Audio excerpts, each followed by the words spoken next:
Ang Kongreso do not have the power, they do not possess the power to conduct investigation for the sake of public exposure. Wala silang business dyan. Talagang it's a case of clear political persecution. And ano yung purpose ng kanilang investigation in aid of legislation? Wala silang karapatang mag-conduct ng investigation for the purpose of exposing and for the purpose of exposure. Malinaw rin ho mga kababayan, ang Kongreso, unang-una hindi sila law enforcement body.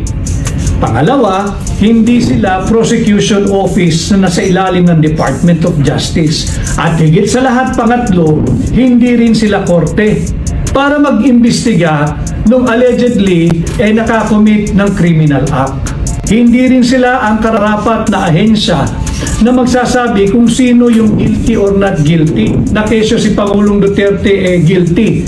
Hindi ho kayo korte, hindi rin kayo law enforcement body, at higit sa lahat, hindi kayo prosecution office ng gobyerno. So you have no business determining who may or may not be held to court, and lalong wala rin kayong karapatan na magkaroon ng conclusion na guilty si Pangulong Duterte.